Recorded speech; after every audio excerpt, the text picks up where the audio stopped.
જૂનાગઢમાં protection wall બનાવવાની કામગીરી હાથ ધરાઈ। મજેવડી દરવાજાની દિવાલમાં મોટી તિરાડ પડતા પીજીવીસીએલ દ્વારા પ્રોટેક્શન વોલ બનાવવાની કામગીરી શરૂ કરાઈ છે। ઐતિહાસિક મજેવડી દરવાજાની પાછળની દિવાલમાં તિરાડ પડી ગઈ હોય અને તે નમી જવાના કારણે મોટી દુર્ઘટના સર્જાવાની આશંકા હોય, જેને લઈને બાજુમાં જ આવેલ પીજીવીસીએલ કચેરી દ્વારા પ્રોટેક્શન વોલ બનાવવાની કામગીરી શરૂ કરવામાં આવી છે।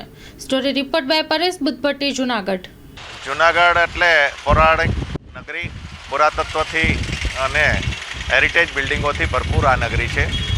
રાજ્ય સરકાર અને કેન્દ્ર સરકાર સતત આના ડેવલપમેન્ટ માટે ખૂબ મોટી રકમ ફાળવી રહી છે, પરંતુ લોકલ લોકોના જે સિસ્ટમ અને ભ્રષ્ટાચારને કારણે આ સ્થાપત્ય જાળવવામાં ખૂબ મુશ્કેલી પડી રહી છે। મજેવડી દરવાજાનું રિનોવેશન થયું, એમાં ખૂબ મોટો ખર્ચ રાજ્ય સરકાર દ્વારા થયો, પણ અહીંના લોકલ જે કોન્ટ્રાક્ટર કે જે કોઈ હોય એની બેદરકારીને, અધિકારીઓની બેદરકારીને કારણે એ ખર્ચ પણ એળે ગયો એવું થઈ રહ્યું છે। એવા બધા જ હેરિટેજ બિલ્ડિંગોની જાળવણીમાં ખૂબ મોટી ઉદાસીનતા જળવાઈ થઈ રહી છે। રાજ્ય સરકારનું પીડબ્લ્યુડી વિભાગ અને કેન્દ્ર સરકારનું જે પુરાતત્વ વિભાગ છે એની પણ ઉદાસીનતા ક્યાંય ને ક્યાંય આમાં સ્પષ્ટ દેખાઈ રહી છે। એટલે હેરિટેજ બિલ્ડિંગો આપણા સ્થાપત્યોને જાળવવામાં જે કંઈ ઉણપ છે એ દૂર કરવાની જવાબદારી પણ લોકલ અધિકારીઓની હોવી જોઈએ અને લોકલ અધિકારીઓએ એમાં અને પદાધિકારીઓએ એમાં ધ્યાન આપવું જોઈએ। મજેવડી દરવાજાનું રિનોવેશન થયું એ વખતે પણ મેં જાહેરમાં એટલે કે મીડિયામાં બાઇટ આપી, તે પણ જોઈ શકશો કે એ વખતે જ આપણે આક્ષેપ કર્યો હતો કે આમાં ખુલ્લો ભ્રષ્ટાચાર થયો છે અને ભ્રષ્ટાચારને કારણે રાજ્ય સરકારના કરોડો રૂપિયા વેડફાઈ રહ્યા છે।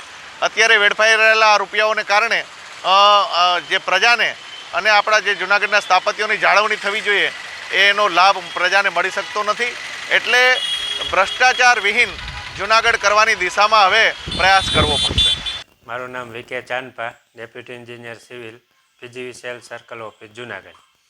અત્યારે જે પ્રોટેક્શન વોલ મજેવડી દરવાજાએ બનાવવામાં આવે છે પીજીવીસીએલ દ્વારા, તે પાછળની સાઈડ મજેવડીની જે આખી દિવાલ છે એ નમી ગયેલ છે, જેને કારણે ભવિષ્યમાં એ દિવાલ ન પડે અને અમારે કોઈ પણ બિલ્ડિંગને નુકસાન ન થાય એટલા માટે થઈને દિવાલ બનાવવામાં આવે છે। એમાં દિવાલમાં તિરાડ પણ પડી ગયેલ છે, જેથી કરીને એ જાનહાનિ ન થાય એટલા માટે બનાવીએ છીએ।